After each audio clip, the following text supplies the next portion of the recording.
Tonight I want to show you a couple of board games. I'm going to show you 3 board games pretty quickly. There's definitely a lot of excellent detailed reviews on YouTube. I utilize those very often when I'm getting ready to buy a new board game. So if any of these sound interesting to you, I encourage you to go elsewhere on YouTube, do a search for the game, and you'll find a lot of great detailed information. I just want to give you a quick 30-second, 45-second overview of the game just to see so you can see what it is. But these are a couple of games that we've been playing that we like to play in our house. So first game I'll show you is called Seven Wonders. Seven Wonders is a card game. You can play up to 7 players. Play as few as 2. It plays a little bit differently. In Seven Wonders, you have these awesome little cards. These are wonders of the world. You're going to choose one of those. And it's a card game, like I said. So you're going to be dealt in the first round 7 cards. And you're going to play your card, and you're going to rotate your hand, give the rest of your hand to the person clockwise. You're going to rotate clockwise. So, and you're going to continue to do that until all the round 1 cards have been played. When the round 1 cards have been played, you can do round 2 and same kind of system, but this time you're going to pass anti-clockwise until all the cards have been played. Round 3, you go back to passing clockwise. Again, you're building your city. You can build military. You can build science type things. A lot of great. This is a military card. A lot of great artwork in the game, and a lot of different ways to win. This is a science card. So there's different strategies you can use. You got to watch what your neighbors are doing, because as you're playing cards, you remember you're handing the rest of your cards to the person next to you. So if you're passing them things they need to win, that's something you really have to watch for, so that you're not helping your opponent win. But I like this game. We've only actually played it once, but there's a lot of different ways, a lot of different paths to victory and to winning. So I really liked it. I think the kids didn't like it as much after our first play. There was a little confusion on how to add up the score on their part and things like that, so they weren't really sure where they went wrong. So we're going to play this again.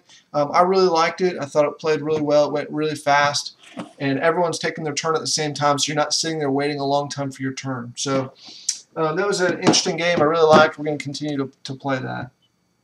The next game is probably the favorite of the kids in the house, and that game is Ticket to Ride. Anytime I suggest we're going to play a board game, this is the game that gets requested almost always.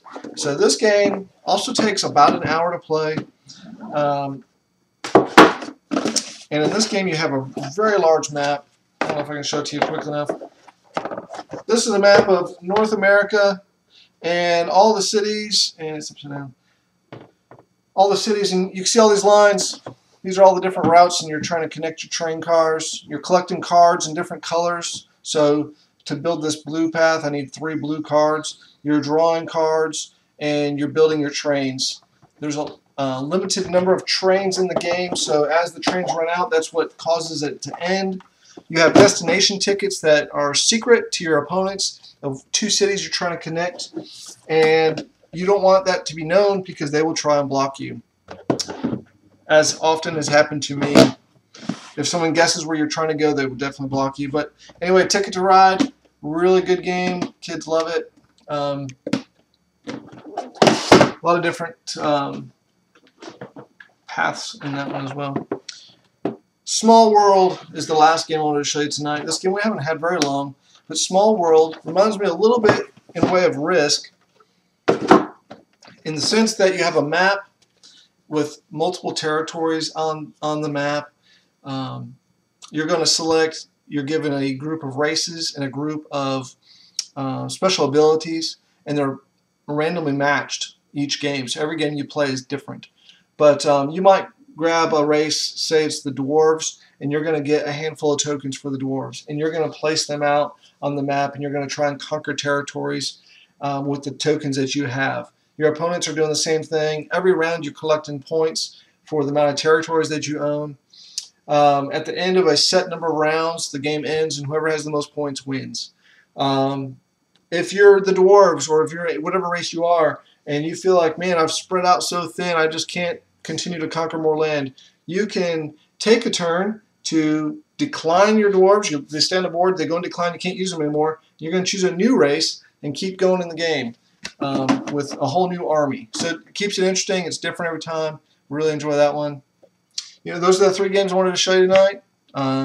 Hopefully I got your interest in at least one of them. Like I said, I encourage you to go back to YouTube and do a detailed review if it's something that sounds interesting to you. But hopefully get out there and play some more board games. Thanks.